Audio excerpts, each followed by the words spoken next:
Sundays at 2 program this year, our 25th season that we're doing.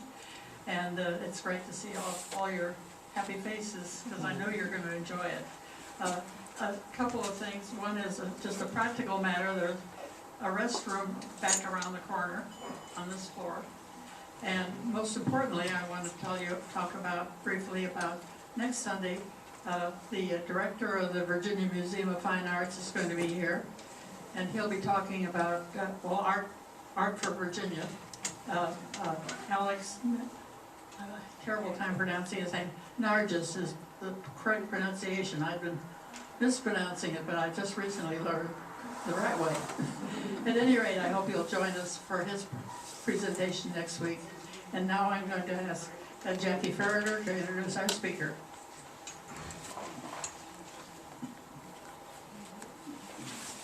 Good afternoon. I'm going to read this. Birch, our singer/speaker today, has performed folk music for about 40 years, and he has always been attracted to story songs, especially songs from Virginia.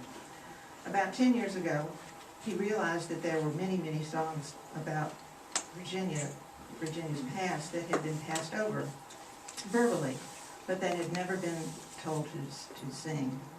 Songs about real events, such as battles, wrecks, and murders. Only the good stuff. Only the good stuff. He says such songs have always interested him as a pattern with songs that own song writing and performing. He lives in Ashland and has a home in Kilmarnock. And I'm turning him over to you now.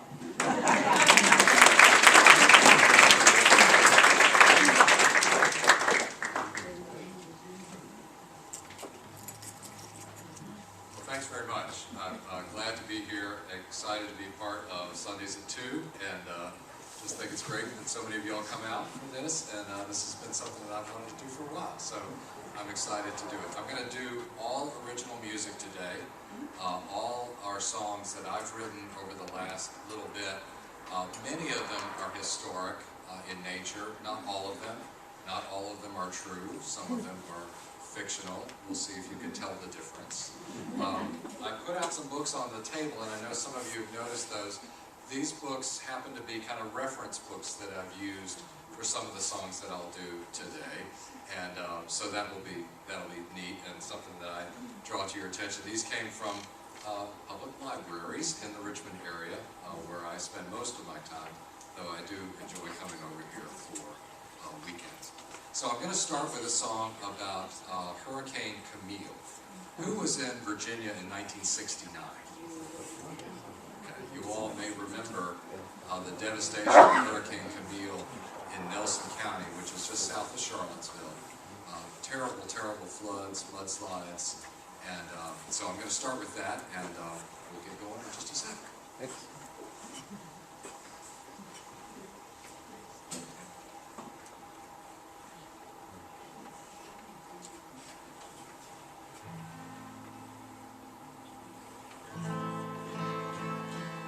This is called The Night That Old Mountain Washed Away.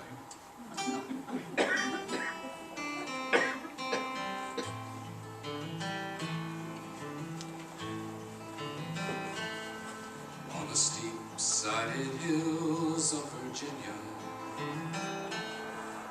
the 19th of August, '69, terror from on high, raging river in the sky. The night of that old mountain washed away.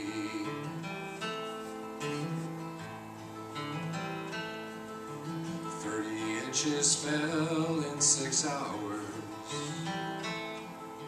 Our little creekside village just disappeared. The torrent pouring down, I can't forget that sound. The night that old mountain washed away. Deep in the dark without warning, jolted from our beds by that awful roar. The lightning flashed and then we thought the world would end. The night that old mountain washed away. The mudslide caught up with Bobby Stimson, Lizzie French, Claude Huff, and little Mike Wood. 100 and more were drowned, 37 never found. The night that old mountain washed away.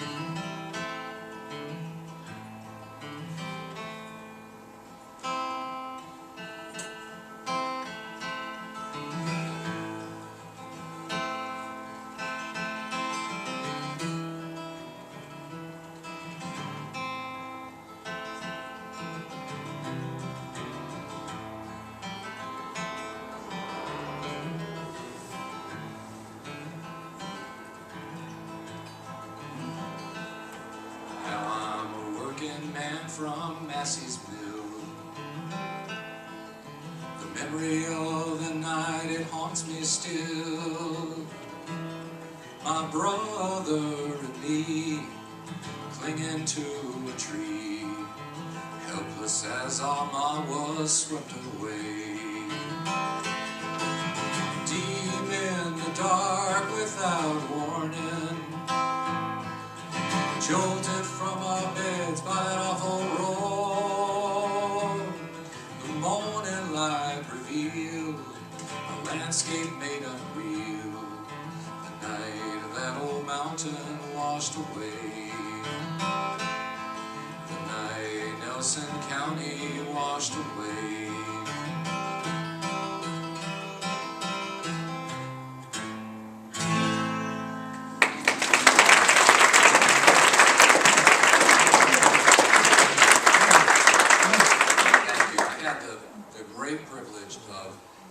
Song at the 45th anniversary celebration or gathering commemoration of that event in a little museum near Livingston, Virginia, and there were lots of people there who had survived the storm and remembered it, and I was just flattered to be among them, and boy, it was a really chilling and neat experience.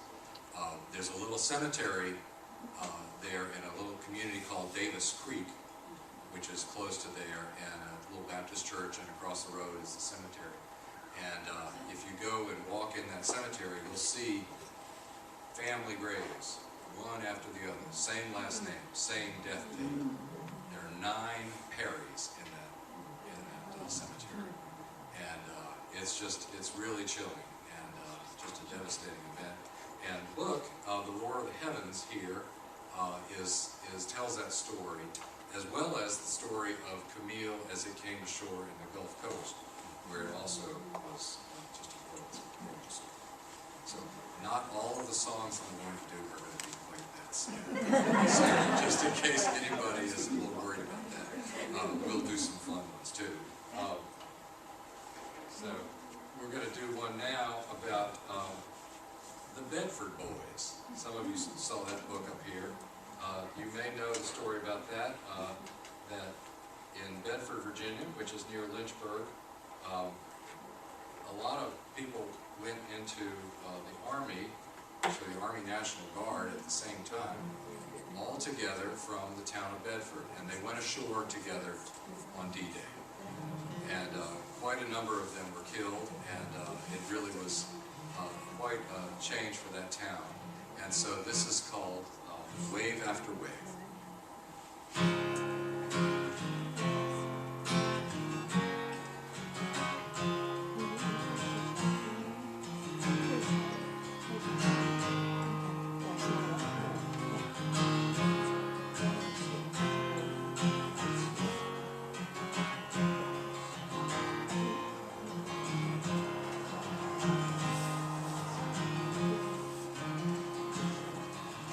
Gray light of morning, undaunted by the risk, the boys from Bedford came ashore beneath the Normandy cliffs. Through the surf they struggled in a hail of bullets and shells. The summit ended quickly, a sudden fiery hell. Wave after wave they landed, coming in steady as the tide. They're on the sands at Omaha Beach. Wave after wave they died. In the Western Union office, the corner of Bridge and Main, Betty Tees received the news. She learned the fate of Company A. We regret to inform you each telegram did start. The awful truth delivered would break a mother's heart. Wave after wave, she fought back the tears as she read each boy's name. The dead and the missing, 22 in all, the town forever changed.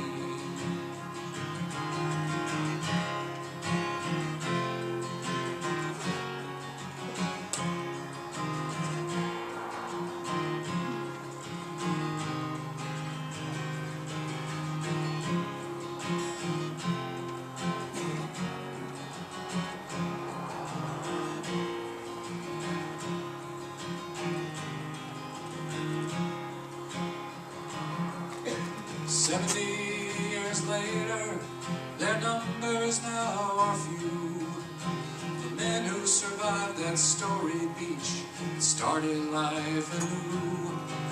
Most of them kept silent, the memories locked inside. The cities of devastation and all the friends who died. Wave after wave, they're leaving, sailing off to a distant shore. Say fare thee well to that brave generation who fought the Second World War. Wave after wave we'll remember, grateful for those we know, and offer a prayer for the boys from Bedford who finally made it home. Who finally made it home.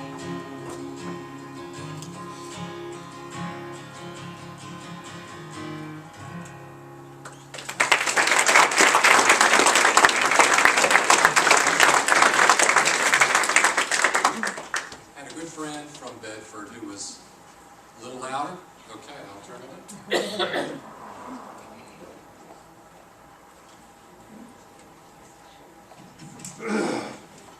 Had a good friend from Bedford who was actually a World War II veteran. He was not part of that group. He was a little too young for that, but he went in right at the tail end of the war, and that story meant a lot to him. He encouraged me to write that song, so I was appreciative. So, a little lighter song maybe next. We have any quilters in the room? There's a quilter. Okay, anybody else? Oh, good, good. So this song is about making quilts. And this one's a little more fictional, and it's called Crazy Quilt. And it talks about, you know, those crazy quilts are quilts that have all kinds of different fabrics and patterns and nothing real uniform about them. And I got to thinking that one day I thought that, you know, life is like a crazy quilt.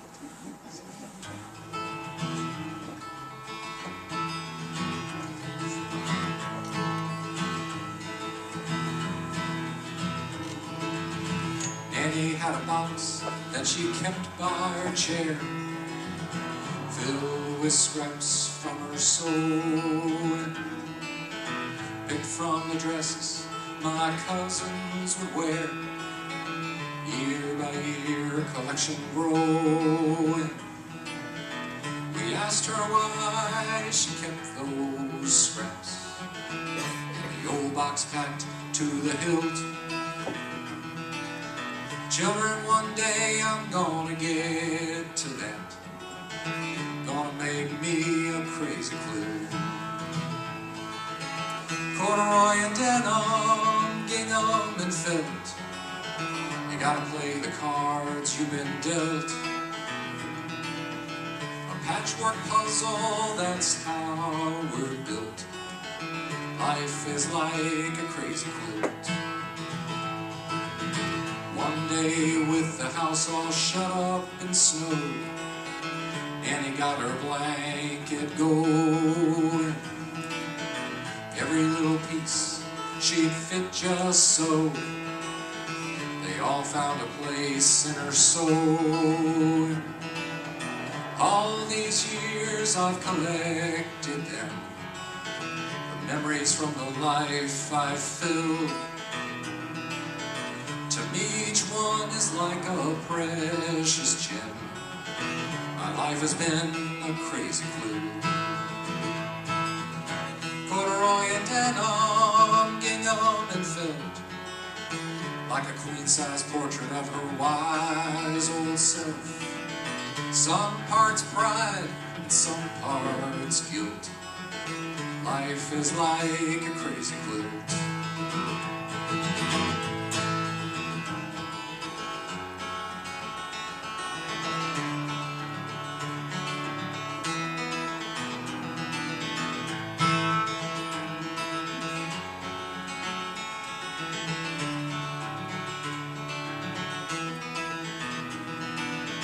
Decades have passed, Nanny's long since gone.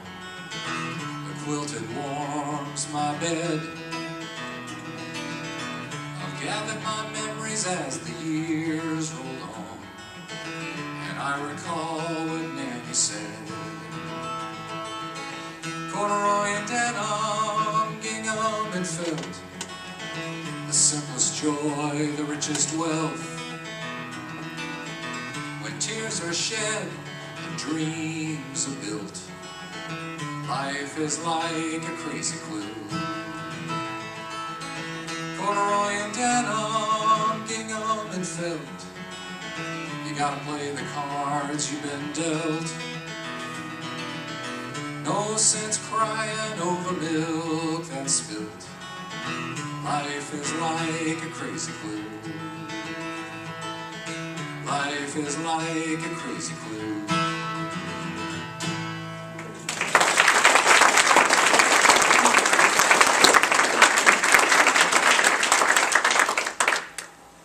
Thank you. That's my favorite of my songs. Now, we're going to do a little audience participation. Are you up for it? Sure. Okay. Let me see, show of hands. Who drums in the car? Okay. I got three. That's not enough drummers. I need a few more drummers. Okay. If you drum in the car, I want you to help me. Okay. What I would like you to do is this.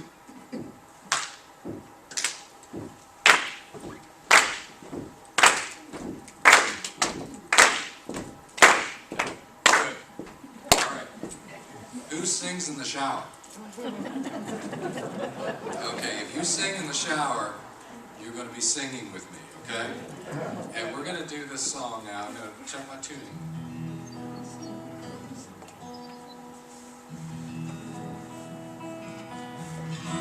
We're going to do this song about Box Brown. Anybody know about Box Brown? Every Virginian should know about Box Brown. Box Brown mailed himself to freedom in 1849. From Richmond to Philadelphia, okay? And so this is a work song. This is kind of a call and response from the African-American tradition, a work song. And so we need singers because it's a call and response. I'm going to call, you're going to respond, okay? and the drum beat will help as well. But the chorus goes, Henry Brown's box carried him north. Henry Brown's box held a brave man. When the box was open, this much was sure: Henry Brown would never be a slave again. Carried him north, held a brave man. This much was sure. Those are your parts. Okay? Right there. Okay? You got no excuse. Okay? So let's give this a try.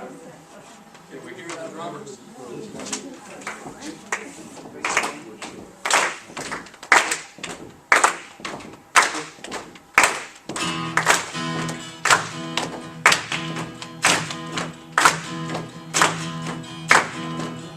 It was spring, the last of March, 1849. There in the back of State's Bakery, 3 blocks off the line, a horse-drawn wagon, a heavy wooden crate. Henry Brown took his lead. He said, "Drop me in, boys, nail down the top, put me on the RFP." Henry Brown's box carried him north. Henry Brown's box held a brave man. When the box was open, this much was sure: Henry Brown would never be a slave again. Henry burned his hand, was excused from work at the factory. He was born a slave but would not die one. Tomorrow he'd be free. From Richmond to Philadelphia, Henry and his box did ride. By wagon and boat, train and coach, only hope inside. Henry Brown's box carried him north. Henry Brown's box held a brave man. When the box was open, this much was sure: Henry Brown would never be a slave again. Gonna sound good. Many tried, many had failed to escape slavery's ugliness. Henry risked his neck, fixed his eye on the prize, care of Adams Express. It was Henry Brown's box. Walking the Henry Brown's box, you know it held a brave man. When the box was open, this much was sure: Henry Brown would never be a slave again. To the office of Pastor Williamson, Henry and his box arrived. Removing the top, they could not know if he was dead or alive. Well, Henry stretched his frame, he cleared his throat. How do you do, gentlemen? Blessed is the man who hopes in the Lord, I'll not be a slave again. Said Henry Brown's box carried him north. Henry Brown's box, you know it held a brave man. When the box was open, this much was sure: Henry Brown would never be a slave again. I said Henry Brown's box carried him north. Henry Brown's box, you know it held a brave man. When the box was open, this much was sure: Henry Brown would never be a slave again.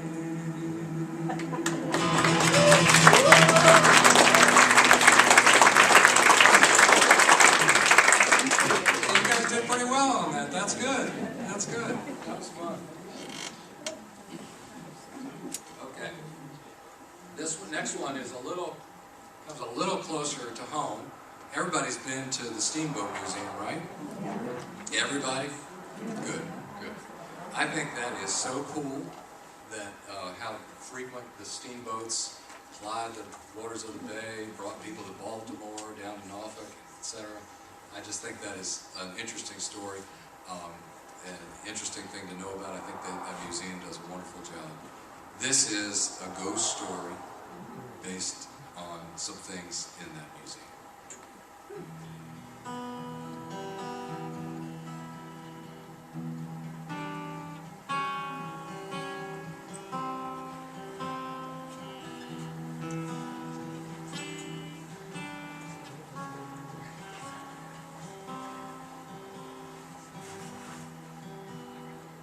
just beyond the pilings, through a flat gray line, a sudden chill arising on a misty foggy night.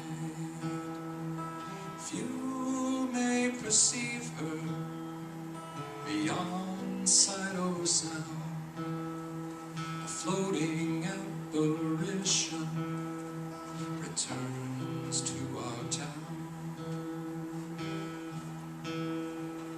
Miss Lady Haverlock was nearly 102 on the night that she died. Some say they saw it too. Lady had ridden to Baltimore, where she was just 9 or 10. She often talked of how she wished the boats would come again. Some say it's the Amagis, which foundered on the rocks. Maybe it's the Rappahannock, which burned beside her dock. But when that crew of spirits answers their captain's wish, the long-forgotten steamboat comes, shrouded in the mist.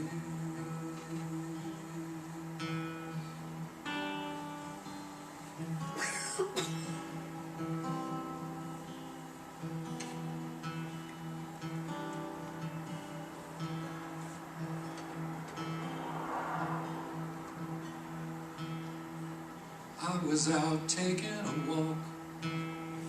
That night I couldn't sleep. I wandered past the landing there beside the creek.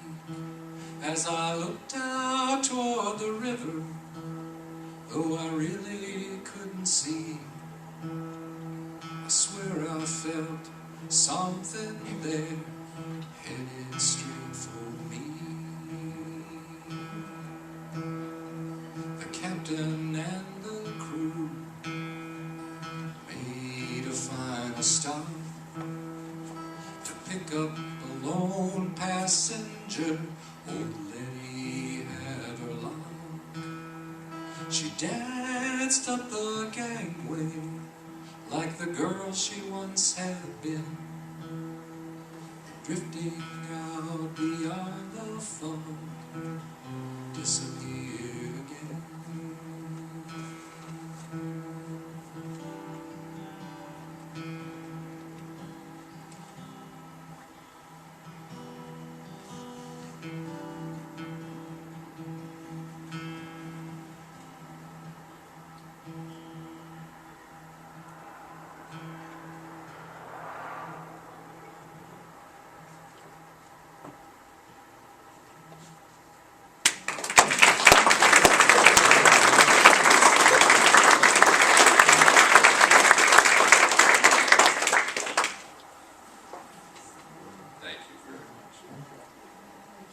So I'm going to do another song. This one comes from Northern Virginia. This one has a Civil War element to it, and it concerns my grandfather. My grandfather was born in 1894 and lived in kind of near Dulles Airport, Chantilly, Virginia, that way. And he knew that behind his property there was an old creek bed along Little Rocky Run, and there was a big tree there that had some initials carved on that tree. And the initials said HRM, Company B, 25M, 1863. And so my grandfather was fascinated by that.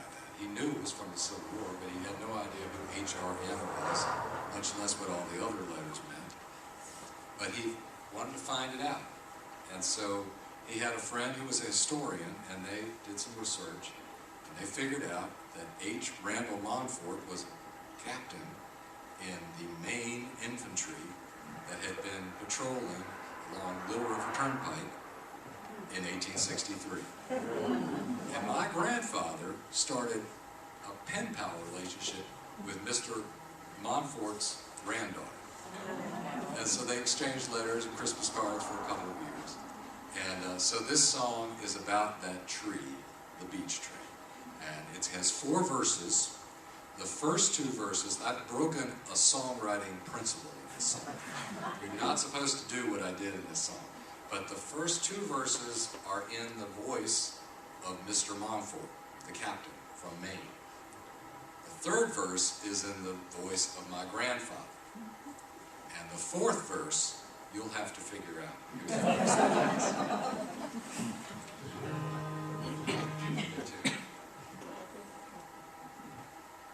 So, this is called the beech tree, but I'm gonna have a little mercy on you and make sure I'm in tune before we do that.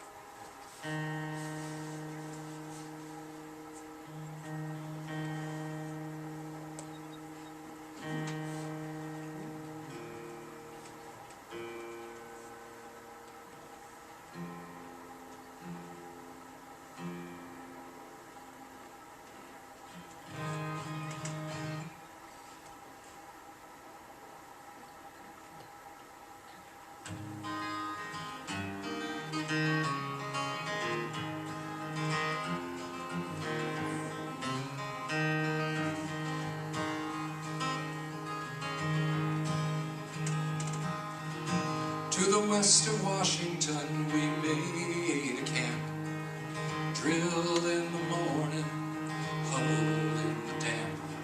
We were all here together, volunteers from Maine. H. Randall Montfort was my given name. 30 years old, built like a post. They made me an officer, I was older than most. On the day here in question, a Sunday I believe, I climbed on a wagon and carved on that tree.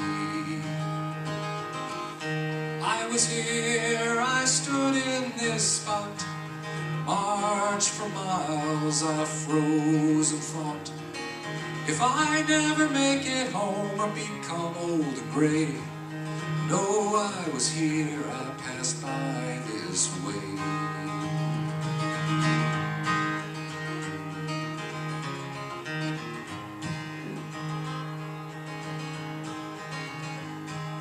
100 years on, a man stood and stared at the tree in the wood and the mystery written there.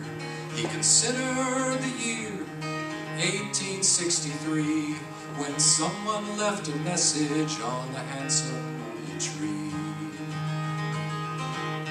I was here, and like the back of my hand, I knew well these woods where the beech did stand.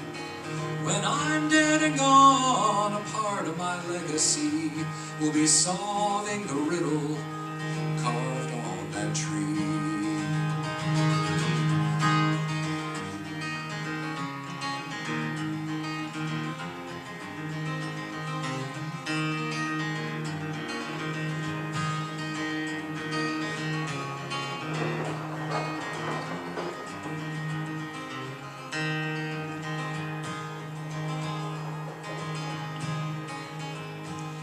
Icy winter gray and the golden hues of fall to the brilliant greens of April, I've seen it all. For centuries I've flourished here in this wood, through the droughts and the floods, proudly I've stood.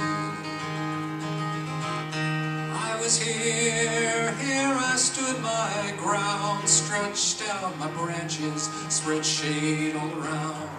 When a storm finally takes me and another claims this space, know I was here, I grew in this place. I was here I of my branches spread shade all around. When a storm finally takes me and another claims this space, know I was here, I grew in this place.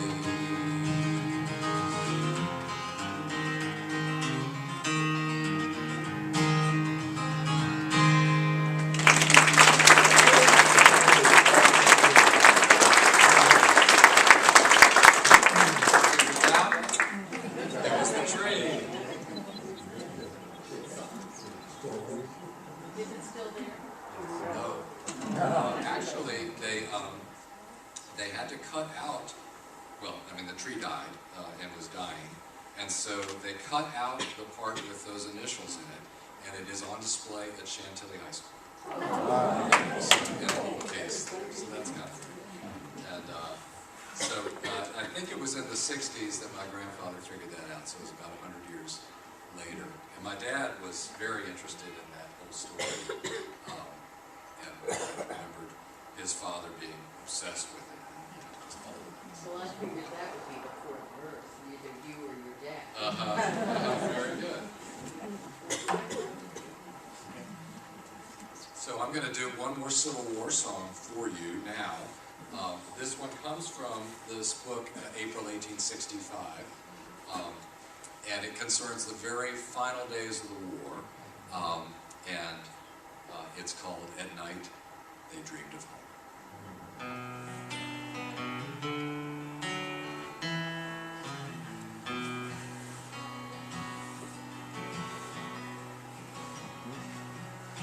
We fled our trenches Sunday and made a long march west, a dirty, starving remnant, 3 days with no rest. There at Amelia Courthouse, beside the Danville line, a train was sent to meet us. We waited there to dine. Our regimental captain was schooled in Lexington. Our bugler was among the lost, his mother's only son. Home for me was Chatham, where the woods are thick and deep. As we rested by the rail, we drifted off to sleep. And we dreamed of Georgia peaches and cured Virginia ham, pans of steaming cornbread and biscuits filled with jam, Mama's fried chicken and honey from the comb. Sleeping in our own beds, at night we dreamed of home.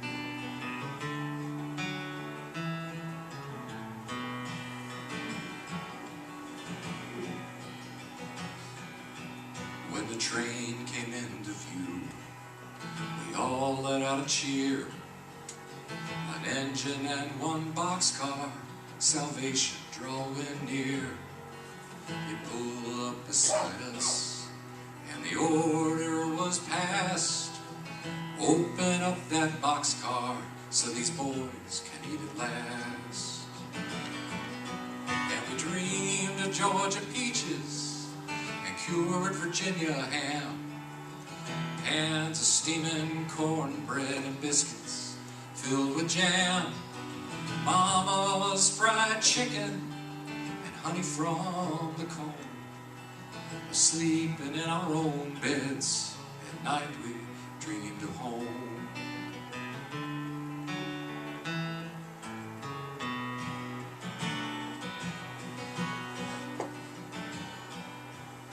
A sergeant threw the latch, and the door slid open wide. The men pressed together, straining to look inside. There on the floorboards was nothing we could use. No meat or potatoes, a boxcar full of shoes. Yet we dreamed of Georgia peaches and cured Virginia ham, pans of steaming cornbread and biscuits filled with jam, Mama's fried chicken, and honey from the comb.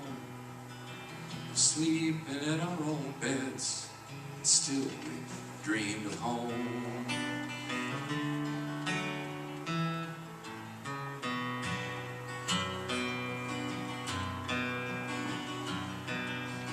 We knew it was over.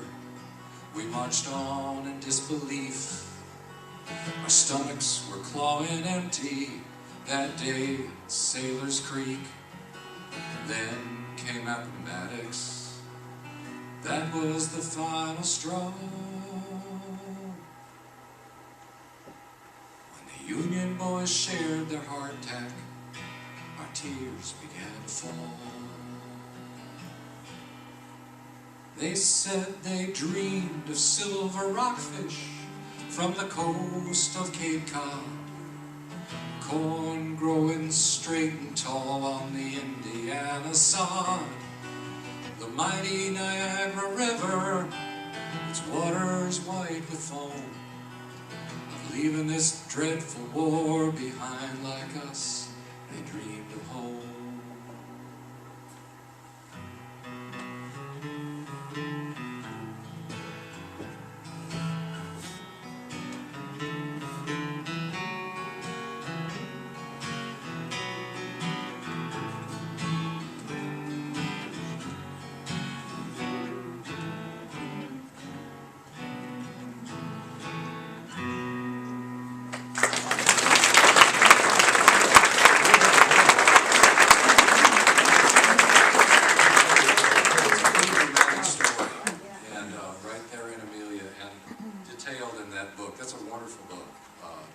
So Jay Winnick, April 1865, the month that saved America.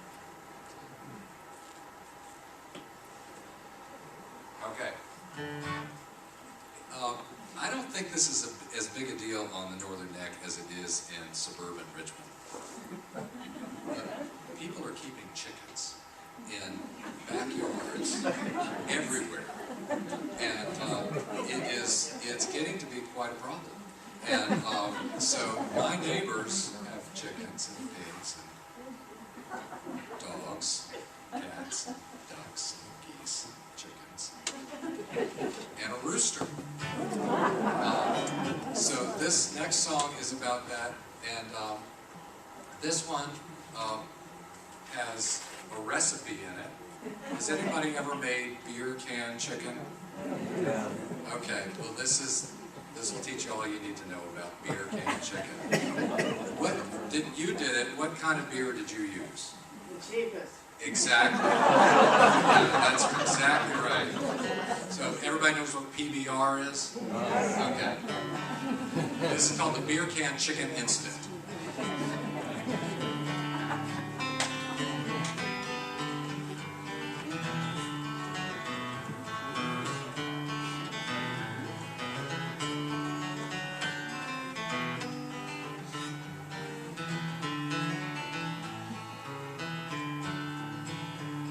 Well, I'm not sure how it happened, and the truth is hard to admit, but I ate my neighbor's rooster in an angry, ravenous fit. He'd been keeping me up every night, so I decided to even the score. So I scooped him up and swung my axe. He ain't gonna cockle-doo no more. Now the plot was hatched weeks ago, but it exploded most violently. I was shocked that a bird could cause such rage from a mild-mannered guy like me. Sorry, I blew the cord there. I was shocked that a bird could cause such rage from a mild-mannered guy like me. But when he wandered past my fence and commenced to scratching in my beds, man, that rooster was quite a sight running round without his head. So after I plucked his feathers, I faced a further test of wills. Should I fry or bake or saute him, or maybe fire up the grill? I struck a match to the charcoal with mesquite for the wood. And then Trudy called across the fence, "Man, that sure smells good." The flavor is something special and the aroma can't be beat. You stick a beer up on the Weber and a chicken on the seat. It's a potent combination, tender to the bone. Yes, I popped the top on a PBR and put that rooster on the throne. Now afterward I felt pretty guilty, though my tummy was satisfied. But you see, I'm not like George Washington, and I did indeed tell a lie. So later that night Trudy called, all worried and upset. Have you seen Mr. Bojangles? I never knew he was their pet. So I joined in the search party for Trudy's long-lost bird. We bushwhacked through the brambles, though I knew it was absurd. Then someone spied the smoking beer can, and I knew the jig was up. It could have all ended so differently if they just kept a kitten or a pup. The flavor is something special, and the aroma can't be beat. You stick a beer upon the Weber and a chicken on the seat. It's a potent combination, tender to the bone. Yes, I popped the top on a PBR, I put that rooster on the throne. Well, now the food in here, it's awful, and the days drag out so long. Behind these bars you remember all the things that went so wrong. So I've made a resolution. I'm turning over a brand new leaf. If they ever let me out of here, by God, I'm sticking to beef. The flavor is something special and the aroma can't be beat. You stick a beer upon the Weber and a chicken on the seat. It's a potent combination, tender to the bone. Yes, I popped the top on a PBR, put that rooster on the throne. Yes, I popped the top on a PBR, put that rooster on the throne.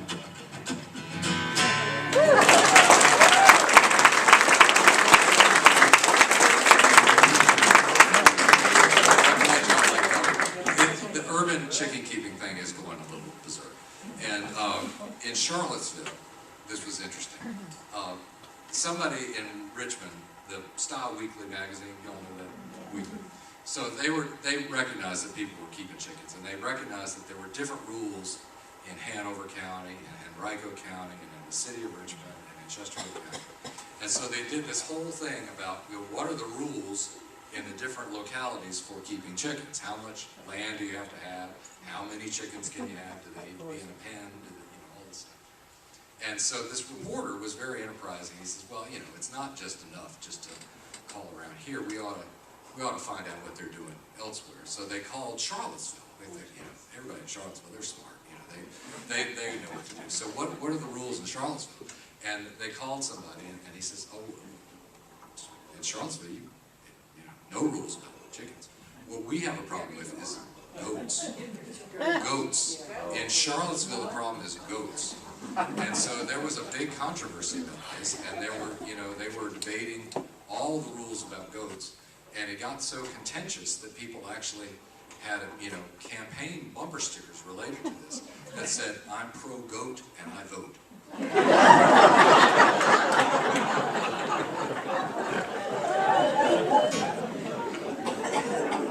All right, I'm going to do one more song and then take a few questions.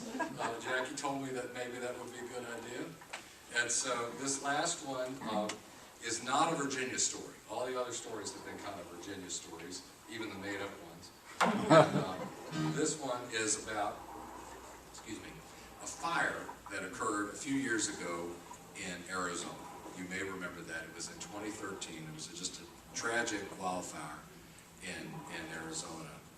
And this song is about that. And I took the title for this song from this book, Young Men and Fire. This book is by Norman McLean, the writer who wrote A River Runs Through It.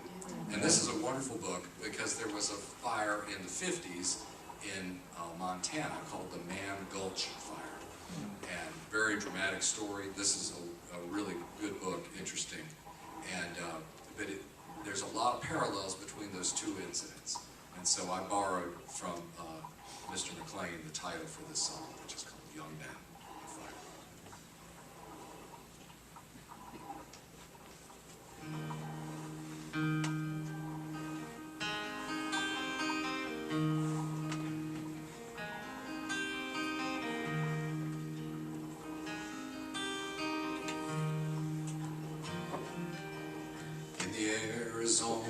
desert on a day hotter than hell. A wildfire broke out near the town of Yarnell. With half the houses gone and no end in sight, it fell to the hotshots to take on the fight. We loved the adventure and working outdoors, cutting trees and building lines. Our purpose was show. Dry years meant work, and this year we had plenty. From Prescott to Flagstaff moved our crew of 20.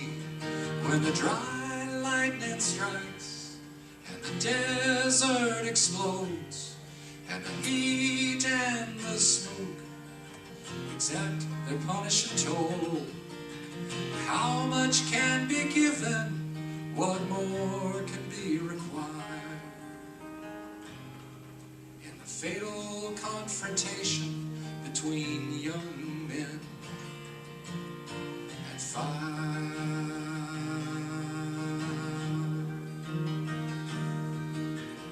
Eric was our leader, the oldest at 43. A genius with a chainsaw, that was Billy Warnke. Drew Ashcraft kept us laughing.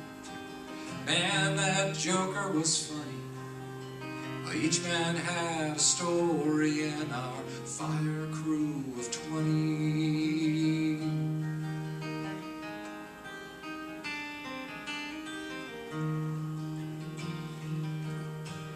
My name is McDonough.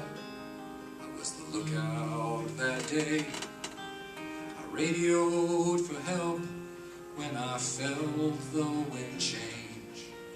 I saw the fire rage, and as the flames grew higher, I heard it scream and howl like a cruel demon choir. When the dry lightning strikes and the monsoon winds blow, and the heat and the smoke, they test your very soul. How much can be given? What more can be required? My brothers were lost in the Yarnell Hill fire. Now each man had a shelter, that's how they were found. You step into your tent and you lay on the ground. They were husbands and fathers, brothers and sons, 19 now lost, leaving only one.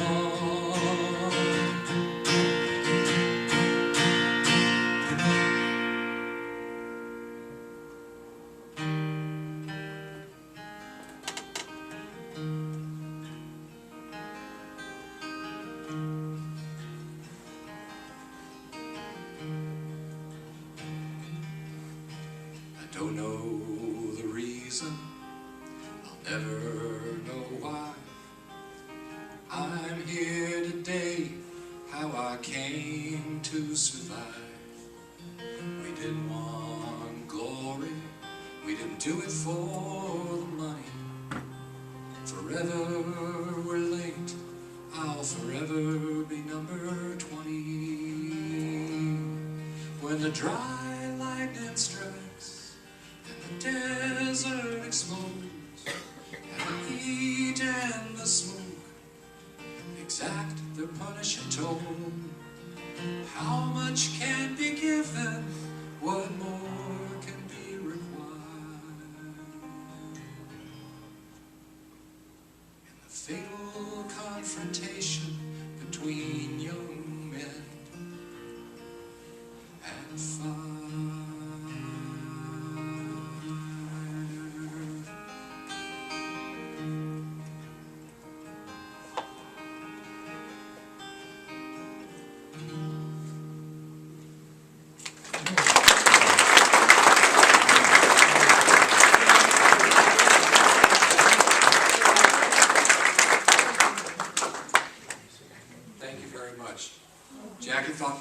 me some questions. So I'm happy to answer any questions that you have. Yes, yes. When you're composing, do you write the words first, or do you like write a poem and then, how do you do it? Typically, yes.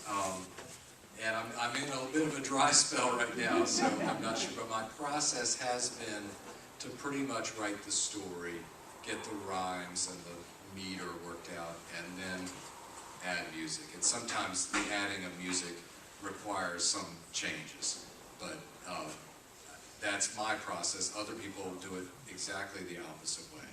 But that my emphasis is, I think, more on the wordplay, the rhyming scheme, and kind of telling stories. So what's your background for this? I read.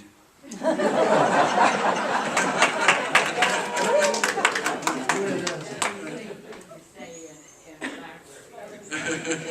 library. I was an English major.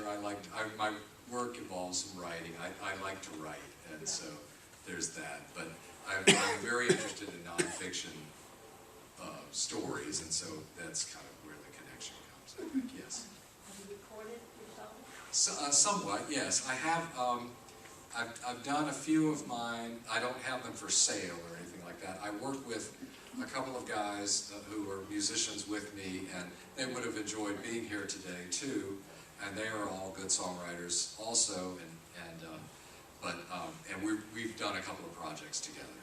So. Alice? Do you have any particular folk musicians who were your inspiration to do what you do now? That's a great question, thank you. I mentioned in the newspaper article Gordon Lightfoot's The Wreck of the Edmund